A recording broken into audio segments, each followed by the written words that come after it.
Hi everyone, it's Jeanette here from the Sewing Studio with another little ruler demonstration actually. We had lots of comments on the folded corner clipper and I thought it'd be worth sharing some of the other of my favourite ones, which I sort of think of as sort of the more speciality ones. So, you know, not the squares and rectangles we use all the time for cutting the units, but some which make specific shapes or specific blocks.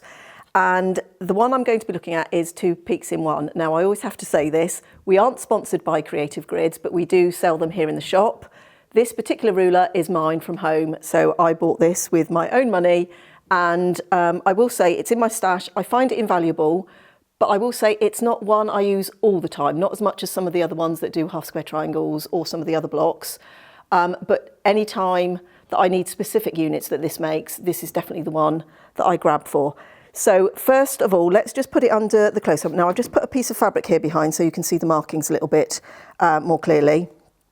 And once again, which I didn't say actually about the folded corner clipper, but the thing I love about the Creative Grids is the non-slip bit on the back that all their rulers have, and it really does stop the ruler from moving about. And since I swapped over to Creative Grids, I have found that I get much more accurate cutting. I don't get the movement of the ruler that I used to on the rulers that have just got sort of a slippery back to them. So I really like that about them. Also, you know, the very clear markings in terms of the ½ inch and inch increments in black. The whole numbers are in black and half numbers, and then in between on this particular one, the ½ inch markings we've got as a white dotted line.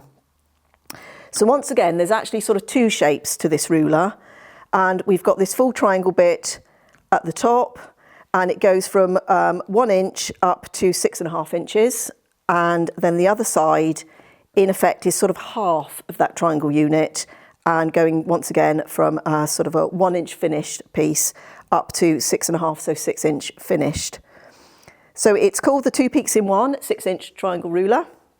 So let's have a little look at the units it makes, and then as we go I will just talk to you about some of the things that I've made and some of the tutorials we've done here with this particular ruler or the units that this ruler makes. So let me just fold that up out the way.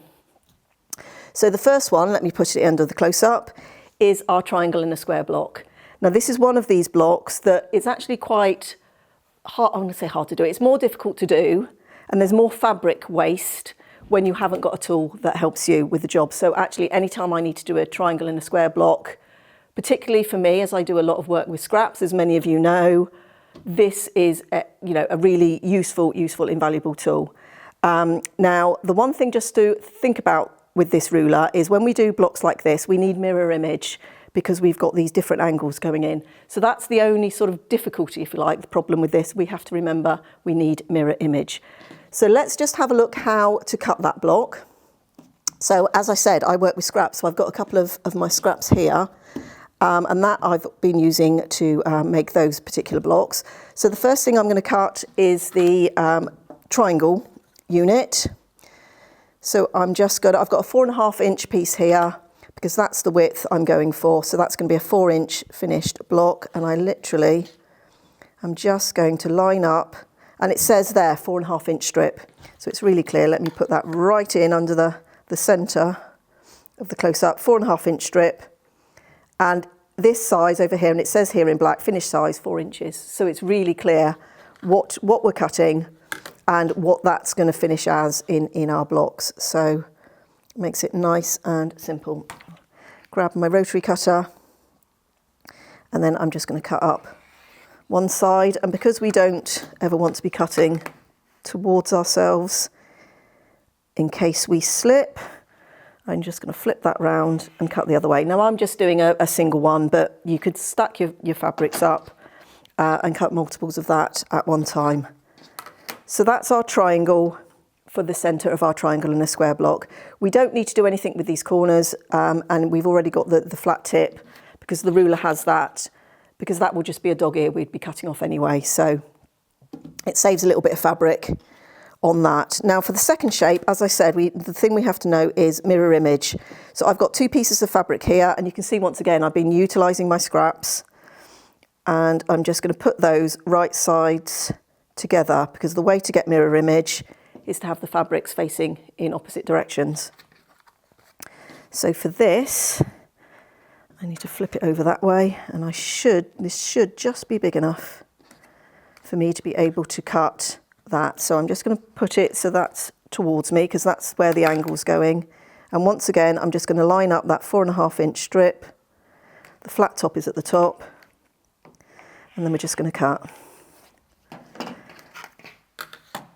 So now we have got two pieces, which when we open them out, will fit onto our triangle to make our triangle in a square block.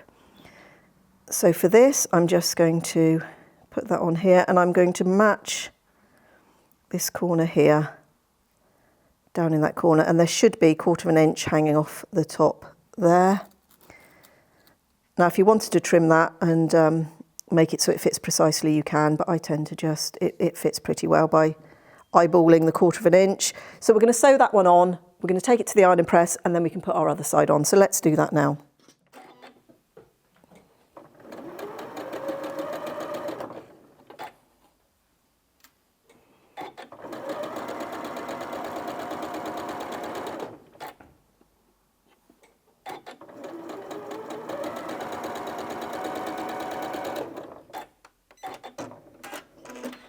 So we've sewed that on, and you just need to always make sure, I'm just going to fold that open first, is that that wide piece on the side half triangles needs to go to the narrow piece on the full triangle, otherwise you end up with a bit of an odd shaped block.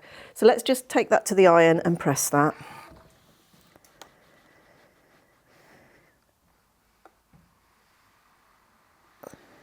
Now just be a little bit careful when you're pressing, because that is a bias edge, because we've cut across the, and I'm just going to nip off that little bit, but you can see there how nicely that lines up at the top. So we can now put the second side on.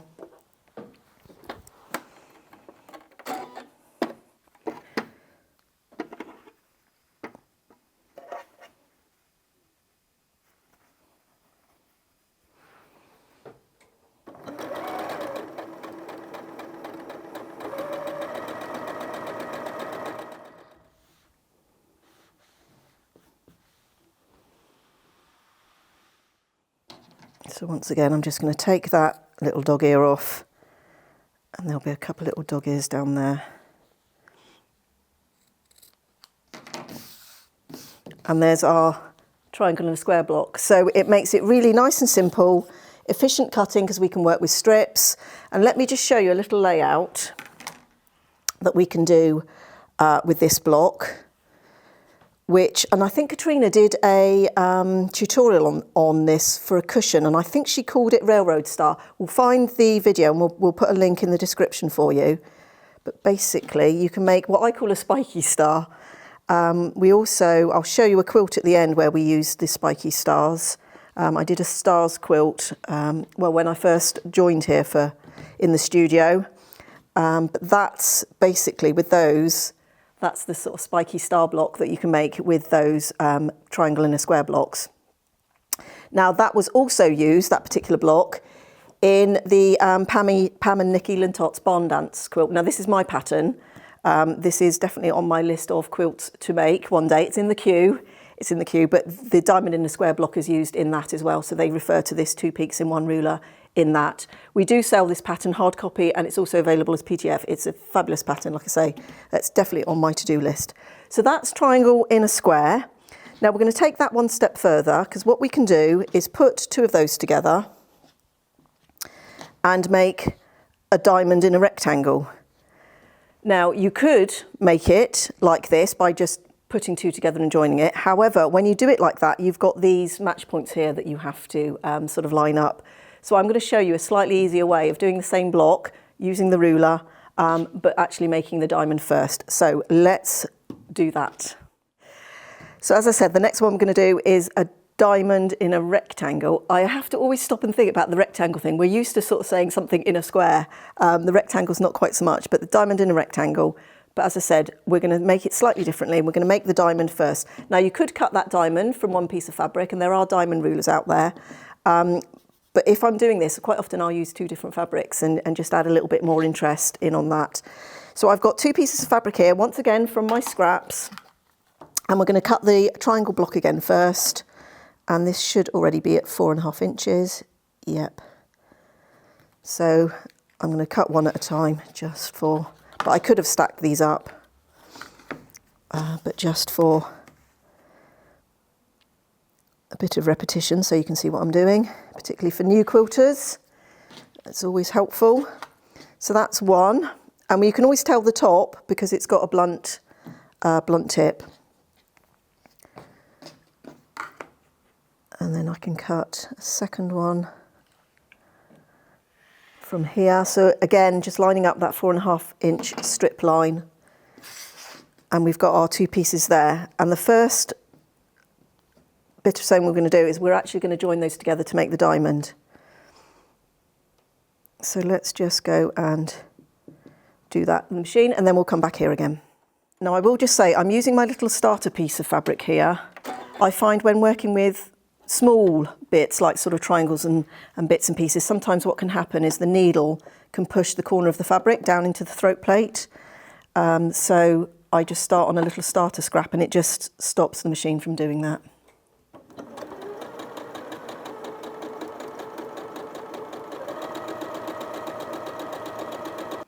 So there's our diamond made. I'm going to take that to the iron and give it a press.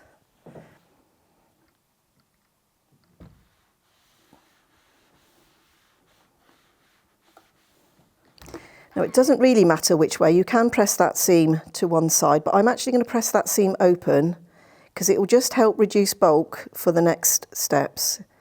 If I can get the fabric open. There we are.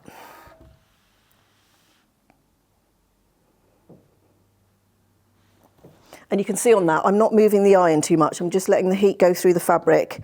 Because as I say, we've got bias edges on both sides. Now I'm just going to trim off these little bits just because they'll get in the way for the next bit. So let's just keep everything tidy as we go. So now we can cut the half triangle pieces to a corner to turn that into a rectangle. So I'm just going to orientate that like that. Now the trick once again here is we've got to remember mirror image again. So we've got 2 pieces going one way and 2 the other, and the easiest way to do that is just fold the fabric in half. So we've got right sides together, and then once again I can line that up on the edge. This is a 4.5 inch strip, and I can cut.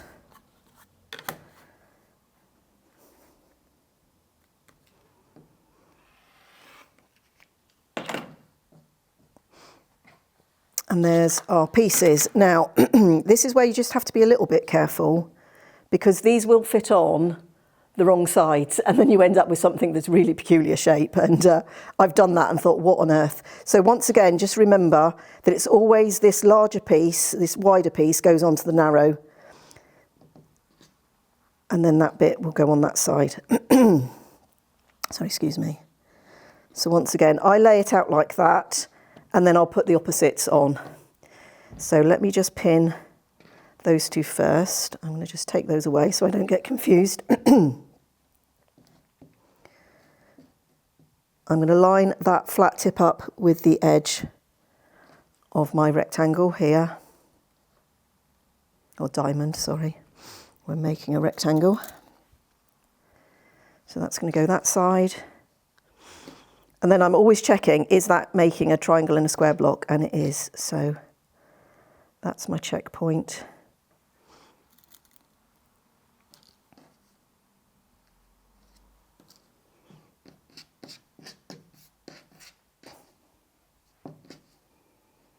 So we're going to sew those on. Now you may find it useful to use a scant 1/4 inch for this bit because sometimes it can be really tight to get the 1/4 inch to the edge of your diamond there. So if you just do a scant, and all that means is slightly narrower than a 1/4 inch, you might find a bit more success. You might find you're a bit too close if you use an accurate 1/4 inch.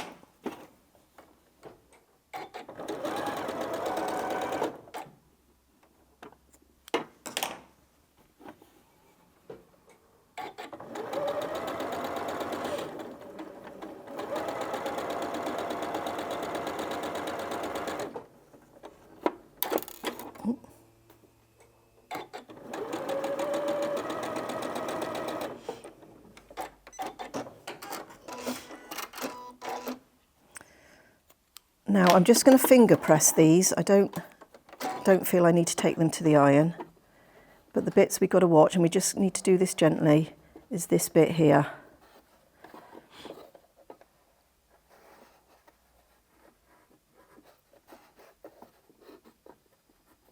And the bit at the tip. So these now should go on. Have I lost a piece? Oh no, there's two. There we are. Should go on like that. Now I'm just going to show you something here. See here, I've left that on. I'm not going to trim away that dog ear because that now will act as a match point for us. So we can get that top piece of fabric right on top of that bit that's underneath. And the same up here, we've got this little bit that's hanging out. That top bit should fit exactly onto that piece of fabric. So I don't trim them off until after I've sewn these two pieces on. They help with lining everything up.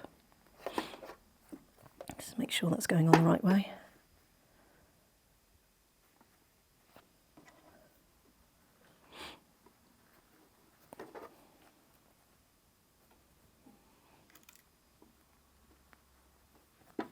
There we are, so we can see, if I just hold it like that, you can see those two bits.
So we're going to take that to the iron.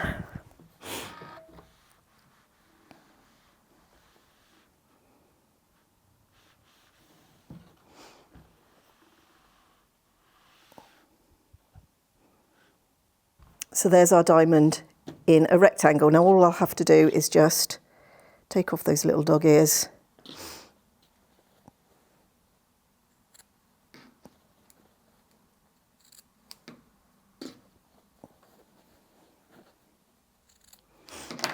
Now, while we're just here, let me just show you, sorry, keeping myself tidy. Let me just show you what I meant here by the 1/4 inch. Now, I used an accurate 1/4 inch seam there. And it's really close. Let me put that right under the centre. It's really close to that 1/4 inch line.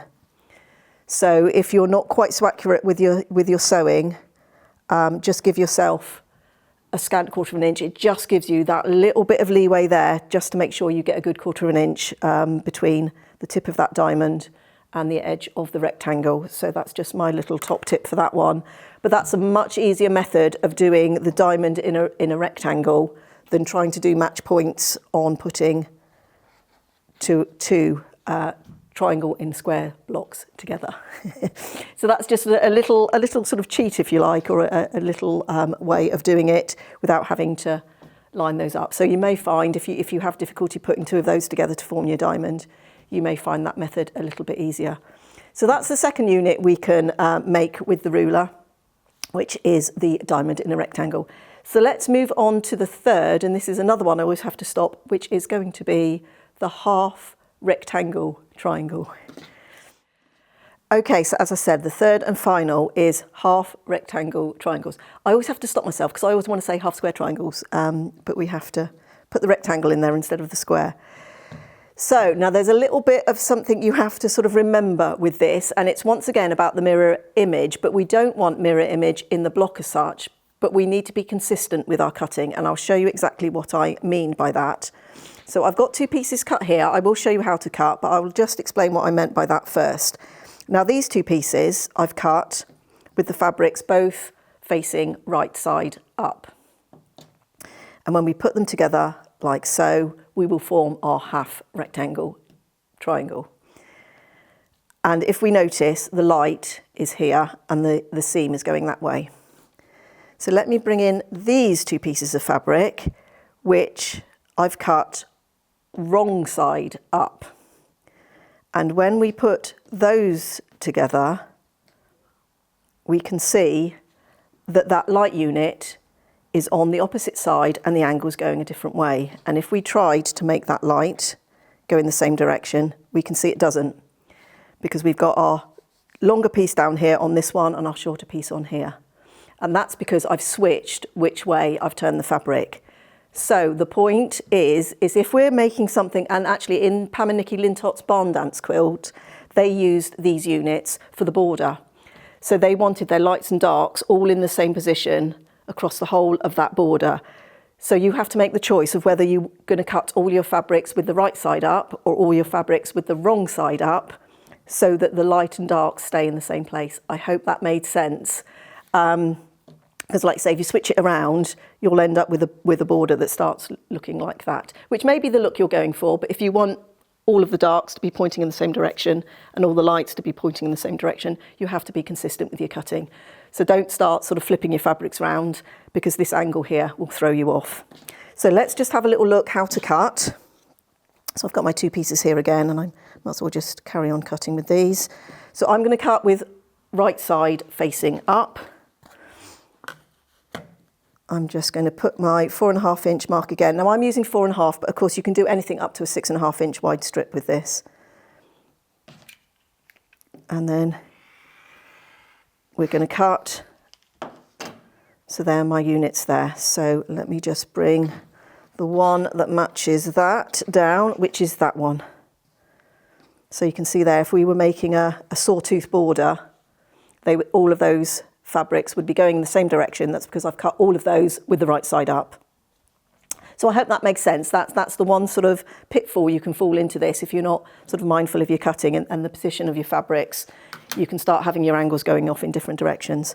So let's just sew these. Now, one other thing actually you can do on the ruler, let me just show you that before I sew these together. And I will sew that one as well.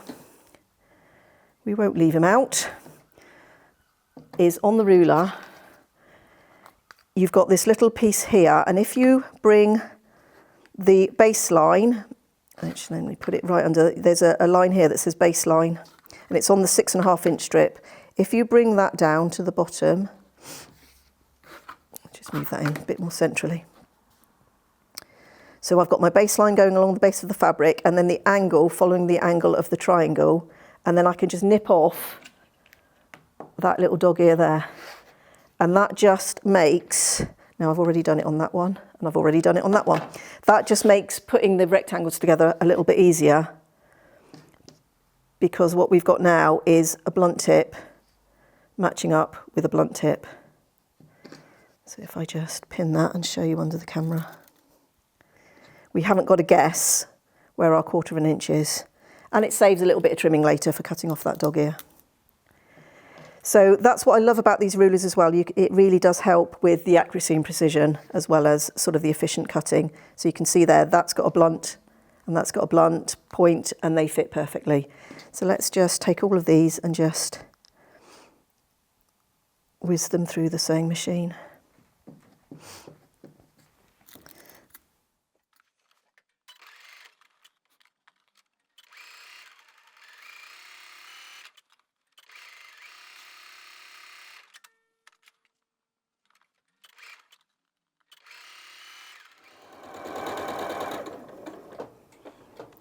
Now just be careful when you're doing those, because that is a bias edge. So if you really pull on that, you will distort and stretch that seam. Oh, I don't know why. So my top tip is just let the feed dogs do their work. Just let them just position the fabrics and hold it there. But you know, don't be pushing or pulling on it. Now I think I got a question about whether I pre-starch my fabrics. I've never pre-starch. I mean, I know some people really soak it overnight and let it dry. I don't. Sometimes I will best press the fabrics before I cut. As I'm ironing them flat, I might put a little bit of best press, but I don't actually spray starch my fabrics at all.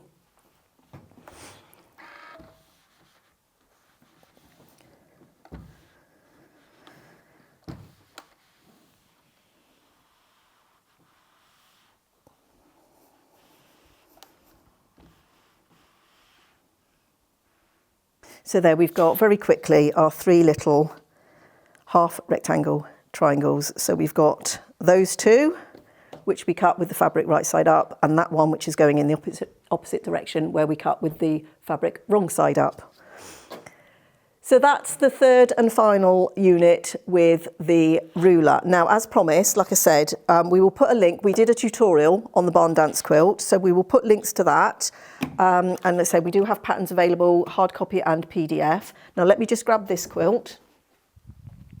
This was a quilt that we made, I think it was in 2023. I did a stars block, because I love, anybody that knows me knows how much I like star blocks. And I just picked some different stars, and then we did a setting. And in here, I call it a spiky star. Let me see if I can find one. Oh, there one is, right there, this pink. So that star there, I call it, it's actually an 8-pointed star. I call it a spiky star. But this little unit here, and this was done using 2.5-inch strips. But that basically unit there is that triangle in a square block that I showed you when we did the triangle in a square right at the very beginning. Now also, you've probably noticed the big quilt that's hanging behind me. Now this is one of Pam and Nikki Lintot's latest quilt patterns called China Clay. Now I think they've been doing it as a block of the month, and I think they're on block 2 of block of the month. But you can still get the patterns for the first session, and I think the second one, section of that one is now out as well. But that also, if you have a look very closely at that, that's also got a lot of triangle and a square units in it. So if you like those sorts of stars, if you do any blocks where you're using diamonds, Storm at Sea is another block that uses that diamond in a rectangle block. So there are lots of different patterns out there. It is a little bit more advanced, but hopefully I've shown you how simple that ruler is to use, and just with a little bit of practice you can get some great results with it. So as I said, you know, for me it makes things simpler, it improves my accuracy, and it allows me to be more efficient with my fabric and allows me to use my scraps. So I hope you enjoyed that little demo on one of my other little favourite rulers from Creative Grids. Like I say, it's not one that I use all the time, but certainly anytime I use any of those units, that is the ruler I grab for. So thank you for your time. If you've got any examples where you've used any of those units in any of your projects, please do share them with us through our Facebook and Instagram. You can also email your photos directly to us to show them to us, and say they act as inspiration for other people, and that's what a lot of our sewing community is about as well, isn't it? So thank you for your time today, and I hope you'll join us again here next time in the Sewing Studio.